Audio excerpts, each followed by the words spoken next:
Hey everybody, this is John for Pioneer Nexus MTG, coming at you with another deck guide update. This time, Lotus Field Combo in the Pioneer format. So Lotus Field is one of the decks that has probably undergone the most changes since the original deck guide. The core of the deck is still the same. You're still trying to find your copies of Lotus Field, finding a copy in a Thespian stage, getting them both into play, and then untapping them a bunch with cards like Hidden Strings and Pour Over the Pages, as well as cycling your Vizier of Tumbling Sands. What's kind of changed is the thing around, or the win cons around the deck. Now these are still largely Emergent Ultimatum, Omniscience decks, but the actual win cons have changed based on the deck. A couple things that have happened. One is the printing of Chandra's Hope's Beacon. The other is the printing of Archdruids Charm. So you have usually two ways to win within the main deck. That is Chandra's Hope Beacon and Lair of the Hydra being copied by Thespian stage, generating a bunch of mana, beating your opponent down, tapping things down with Hidden Strings, or doming your opponent repeatedly with Chandra, using Balaged Recovery to rebuy it, including Chandra's default or static text about copying spells.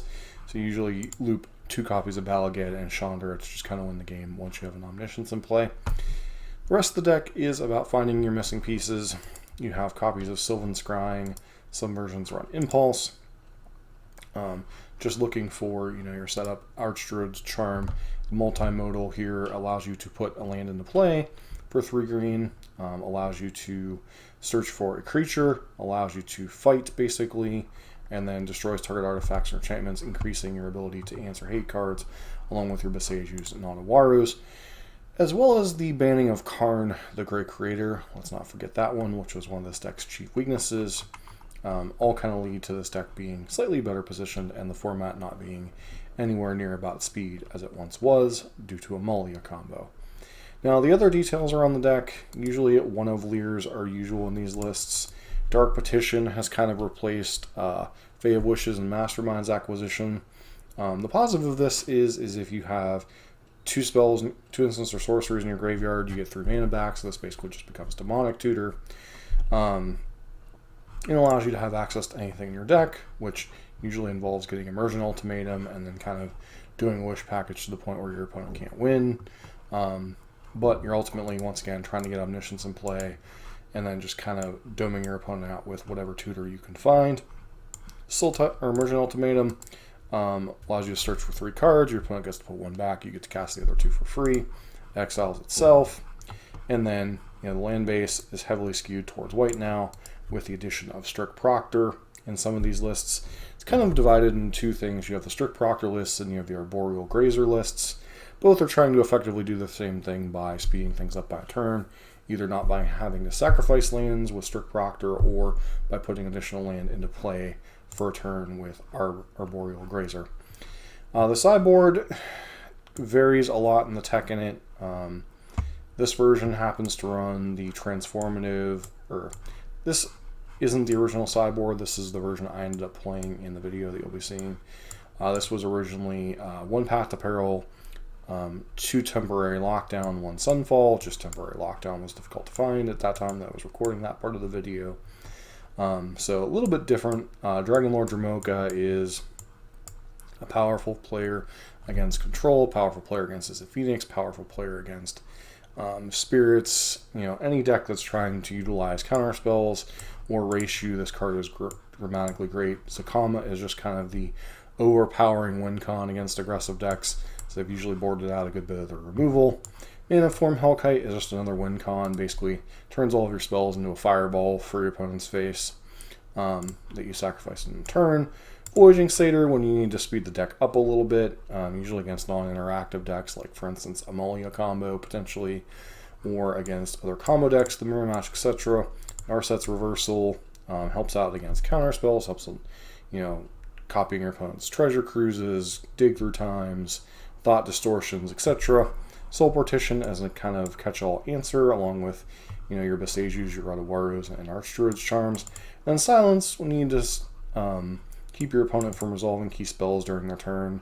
Probably good against the Mirror, probably good against Any deck with counter spells, you can cast this before you start casting anything else for only 1 white mana. Really kind of hamstrings your opponent's ability to cast counter spells against you. This version, very similar to what it has going on, except you'll notice there is no Chandra in this version. So you're still the strict Proctor build in this one, but you do have access to a lot of different things. You have Fae of Wishes to get stuff out of your sideboard with Granted. 4 copies of Archdruids Charm allows you to get various different win cons. Obviously, Fae among those. Leer to rebuy things from your graveyard. Dramoka, we've already kind of talked about how powerful it is against keeping your opponent from casting spells during your turn. The fact that it's uncounterable itself. Realm Cloak Giant. Basically, this is a tutorable Wrath with your Archdruids Charm, in addition to just being a 7/7. Colossal Sky Turtle allows you to rebuy your threats out of your graveyard should they get countered or discarded in some way. That's pretty much it with the main deck of this one. That's a little bit different. Obviously, the skewed white mana base for strict Proctor. Sideboard, you'll see a lot of the same cards that we've already seen, but you do have an Approach of the Second Sun. Approach of the Second Sun used to be the main win con of these decks, requiring either Fae of Wishes or Mastermind's Acquisition. Sometimes you'd see one of each. It was kind of downplayed with the addition of the Chandra loop, just because if one of those cards got countered or dealt with, then oftentimes you couldn't win the game other than with Lair of the Hydra, so it's just easier to kind of have the Chandra on your main deck. But, Approach to the Second Sun here, copy of Immersion Ultimatum to wish for, Silence we already kind of talked about, Soul Partition. Wilt just kind of goes into your arsenal of anti-hate cards, Damping Spheres, almost anything really. Damping Sphere, what is the 1 mana? Deafening Silence, potentially, Rest in Peace, anything that might keep you from winning. Although Rest in Peace isn't usually relevant, it can be sometimes. People sometimes overestimate graveyard hate pieces, but Leyline Sanctity just to help against discard spells. Path of Peril to populate, along with the copy of Cast Off in the main deck. So you add all to your things, as well as Shadow's Verdict, and then another copy of Dramoka and Zakama, all kind of cards we've all talked about. Talesand's an interesting one. It's a counter spell for certain things, as well as kind of a way to keep your lands that you would normally sacrifice a Lotus Field around, so it's kind of a nice catch-all. It's a nice counter spell against certain things that you don't want to resolve, while also being a nice stifle trigger for losing lands to Lotus Field. Alright, taking a look at this version, you'll notice a lot of the same things, except 4 copies of Arboreal Grazer as opposed to 4 copies of Strict Proctor. There seems to be a split on the lists that are doing well at this current point in time. Some are running Arboreal Grazer, some are running Strict Proctor. Strict Proctor was tech from the Azorius Lotus Field deck that is like a control deck, but it's kind of like blue-white Tron in the format. Arboreal Grazer is the OG, basically, ramp spell. Allows you to go from 1 to 2 mana, or go, say, turn to cast an Arboreal Grazer, played your land, cast Arboreal Grazer, get Lotus Field into play. It allows you basically to speed up a turn.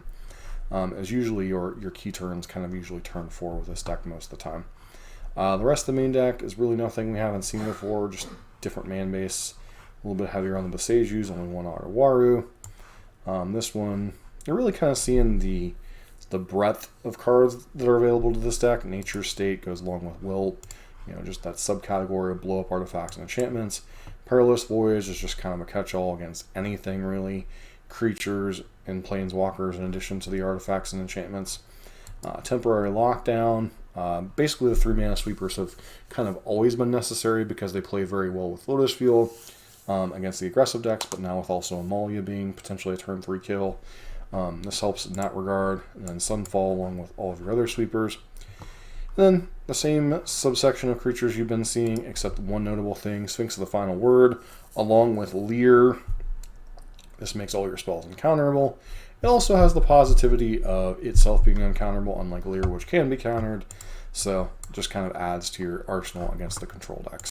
All right, the final version of the deck that we're going to take a look at for this guide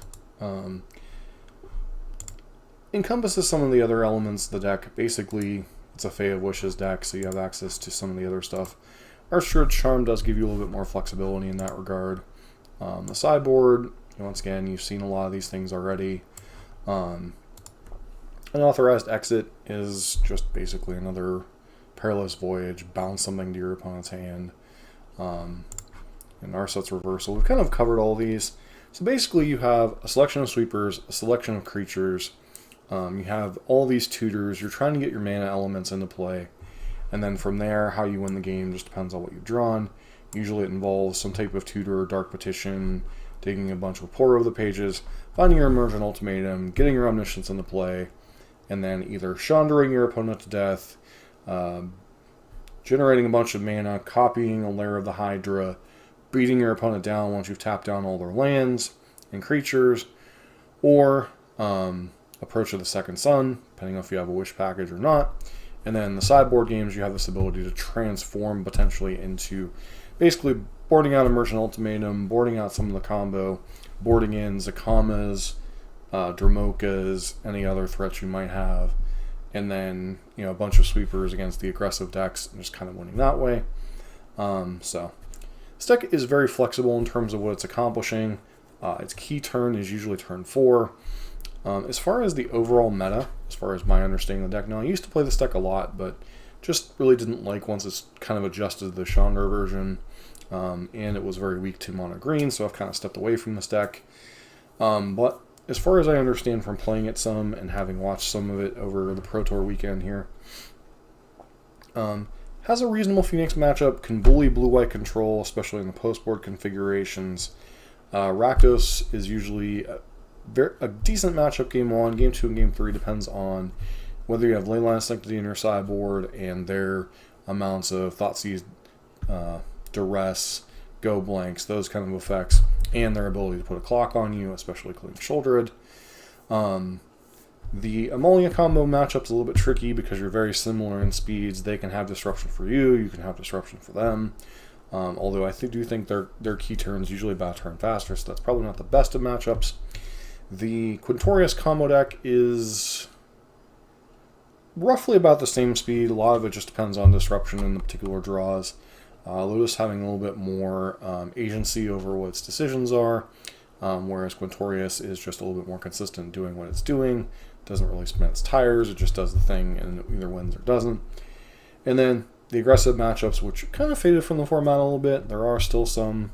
Izzet and Soul, Boros Convoke, Boros Heroic, all have kind of popped up a little bit. Humans is still floating around. But decks like Humans, Spirits, those decks were always kind of a tricky matchup because they had both pressure and disruption kind of built in with either things like Thalia taxing you or just, soft permission counter spells with a good bit of pressure from the Spirits decks. So those decks kind of falling off have kind of led to this deck being a perpetual mainstay. Plus, let's not forget Mono Green, while it still exists as a deck, did lose access to Karn the Great Creator and therefore main board hate, which made that matchup a lot more passable. And the fact that, like I said, it's kind of disappeared from the format. Leaves Lotus Field kind of in a pretty decent position overall in the meta. I think it was one of the top 3 or 4 decks played behind Blue-White Control, Phoenix, and Rakdos midrange for the weekend for the Pro Tour. We'll see how it does. I know one of the last people going in undefeated into the last round of day 1 was a Lotus Field player, so certainly a deck that requires a little bit of mastery, but once you master it, kind of like Amulet Titan in Modern, it's a deck that will reward you for, taking weird play lines sometimes, learning the deck inside and out, and is fairly reasonably positioned in the format. But that said, let's get in the match and show how this deck plays out. Alright, let's see if I can turbo through this matchup quickly. Okay, so we have Lotus Field with Thespian Stage. Pretty much have everything we want in the hand, so outside of actual payoffs, but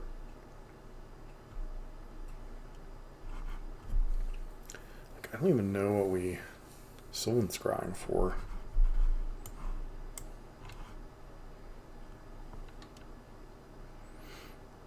Obviously, we'd love to find one of our copies of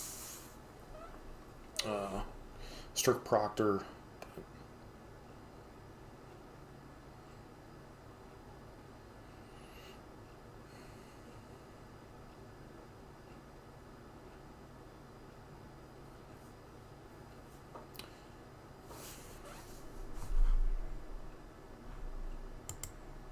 think we'll leave on Otawara for now.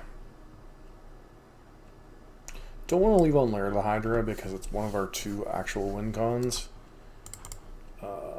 Yep. It's kind of ironic / hilarious that each round I don't know what land we're wishing for here.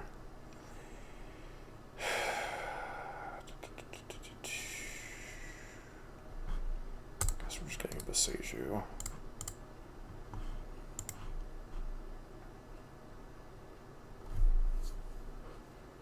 But like, so I've done a lot of the like different recordings, like Blue White we played against Lotus.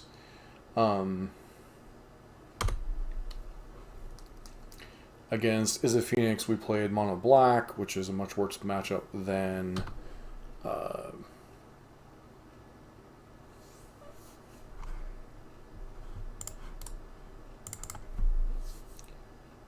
Rakdos would be. Against the Rakdos Mirror we played the Go Bigger version of Rakdos, and then we play against a deck that kind of feasts on what we do. So if they have a Convoke creature on top of this, yeah, we're in a lot of trouble.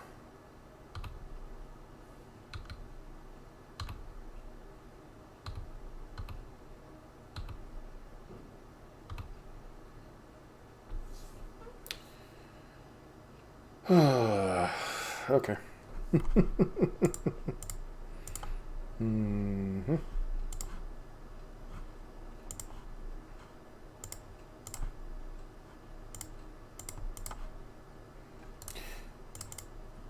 I mean, we still have a chance, but this Thalia is really gonna hurt. So.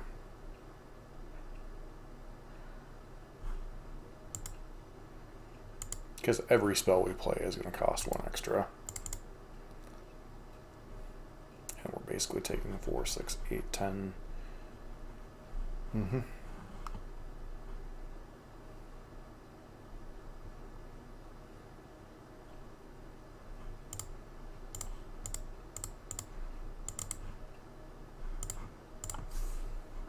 Okay.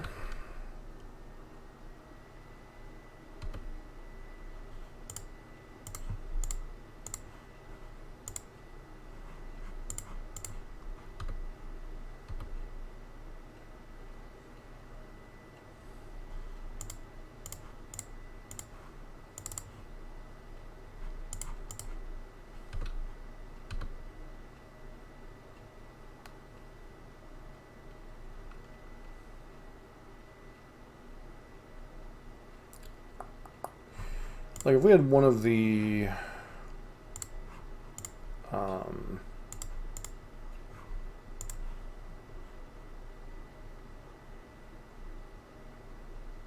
big dumb idiots in our deck, we might have had a chance here, but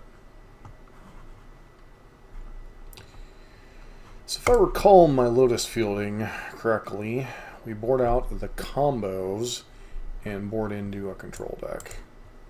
So board all these in, board all these in, board out these, Niscience.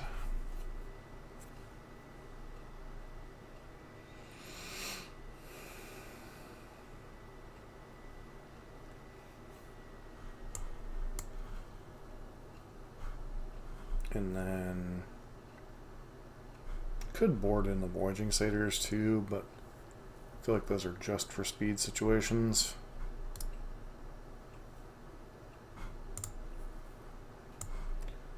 Board this in. Shunner doesn't feel like it does quite enough.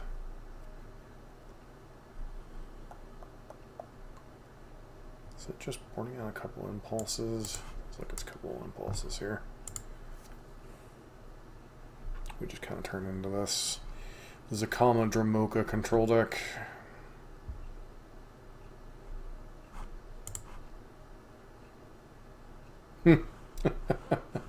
Lotus Field with no other lands. Seems about right.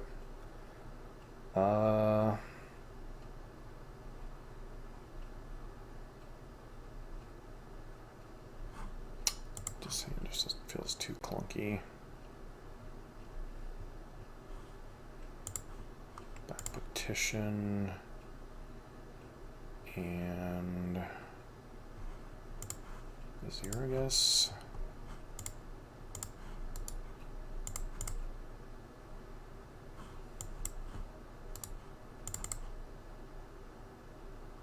Mm-hmm.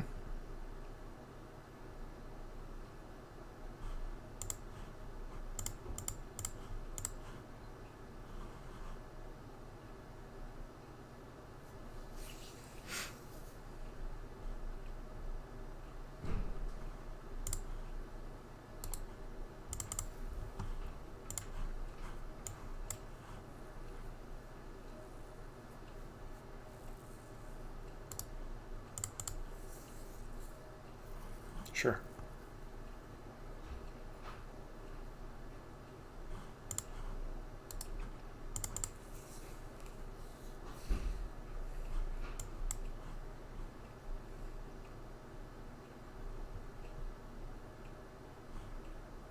Mm-hmm.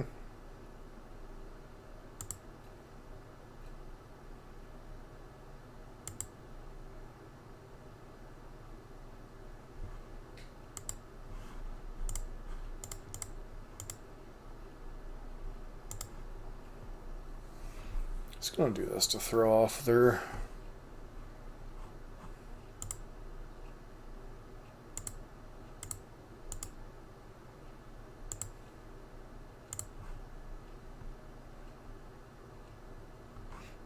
well, I mean, I guess if there's a good time to draw, it'd be this one, right?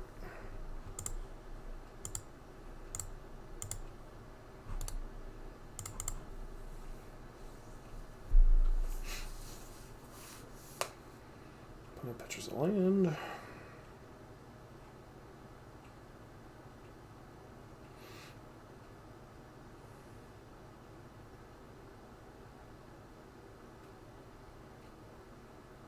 Sure.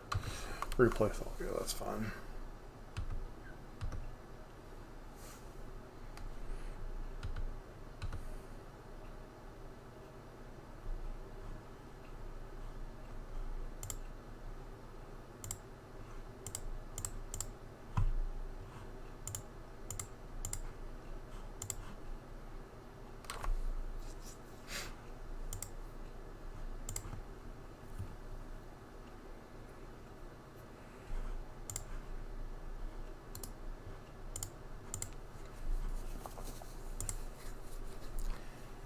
Kind of the game plan we want to stick to.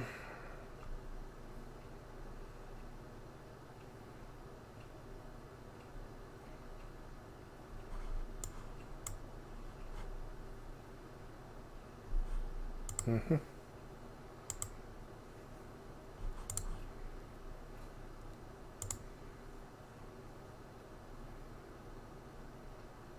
I feel like we've got a convoke a creature here in our future.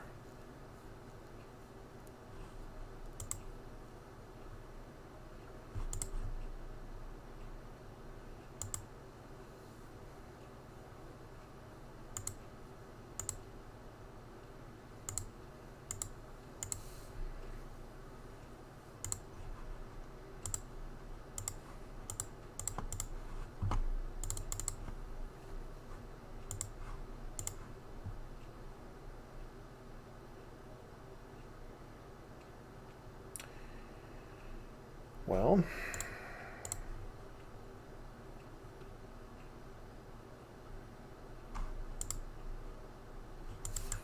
attack for one here.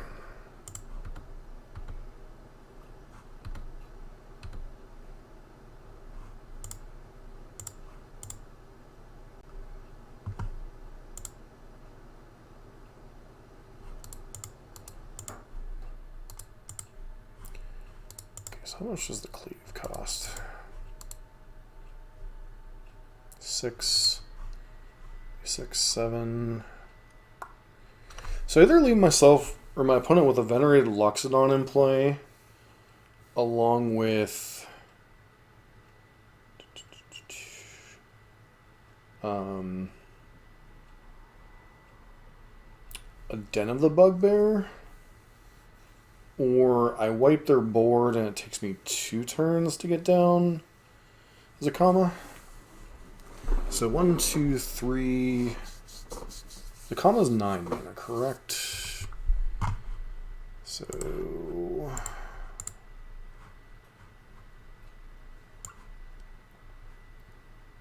correct. So I still think the better play is to just wipe the board as is, and then Archdruid Charm gets a comma and kind of try to take over the game that way.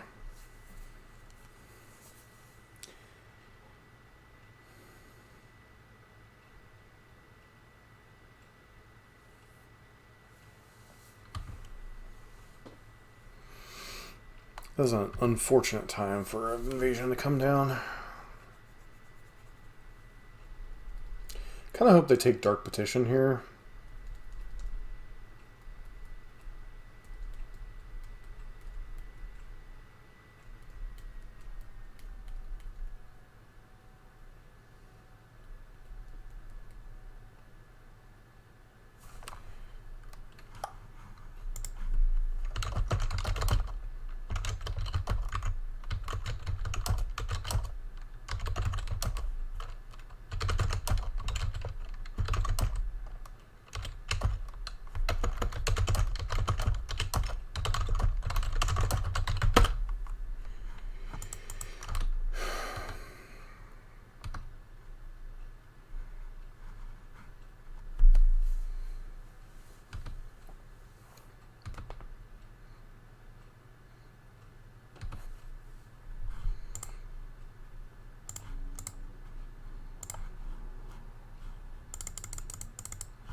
Here comes Big Mama Dinosaur. And we pass.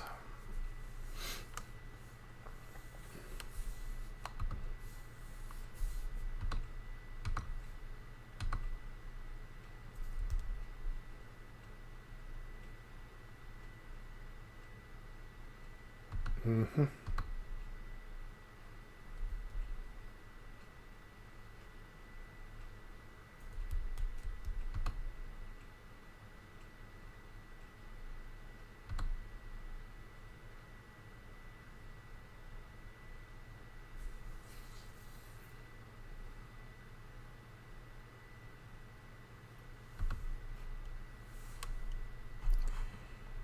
Sure.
Now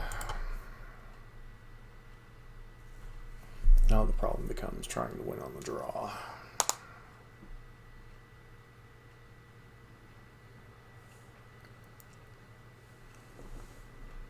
I'll be done soon. When your wife's hovering because she wants to make popcorn. I'm ready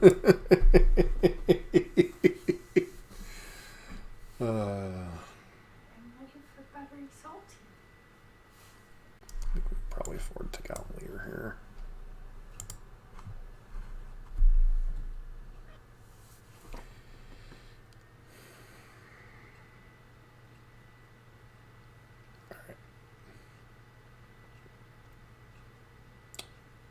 Oh man. How many lands are in this deck?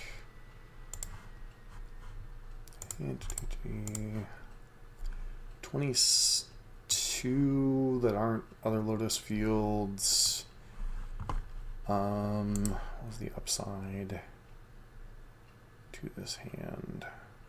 Do you think we got a mulligan this one?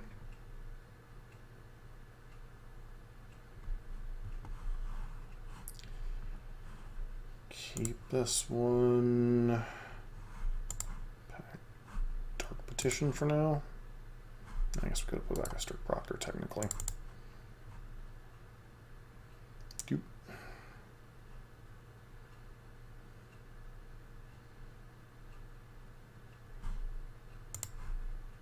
Really do need a white source soon.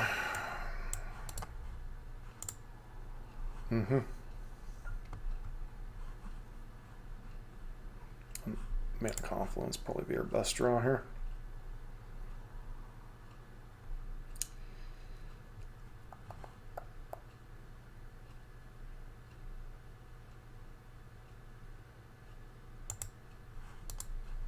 I think Thalia is going to get us here, unfortunately.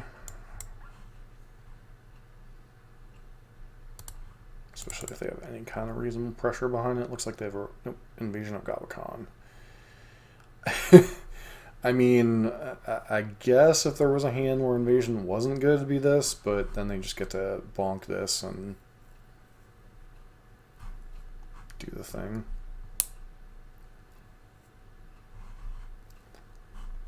It's like, which one of my pretty cards do you want?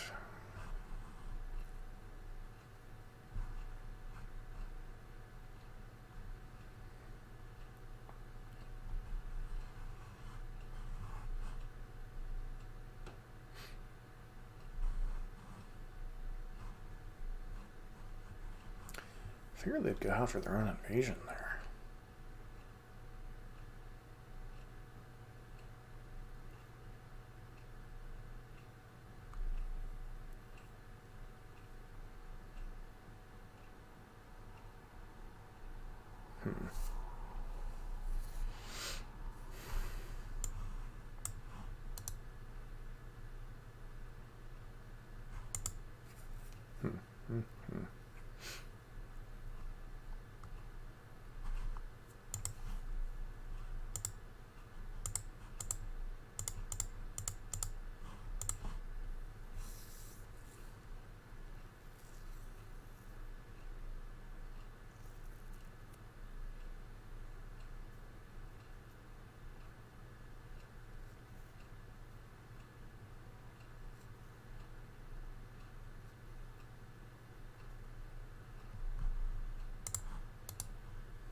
Other possibilities, I should have just taken the turn to Thespian Stage, copy a land on their side of the field to give me the white mana.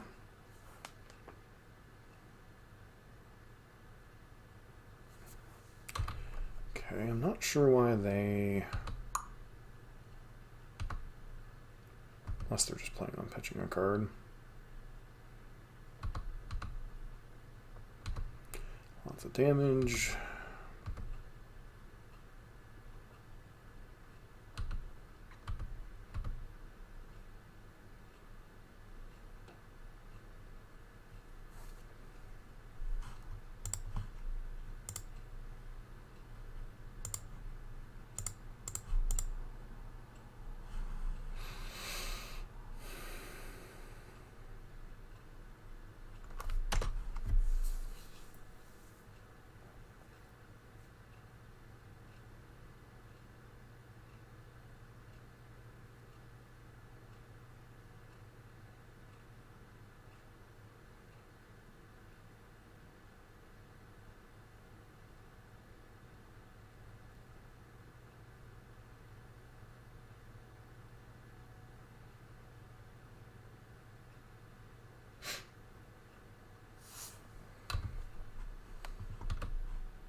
heck do they have here?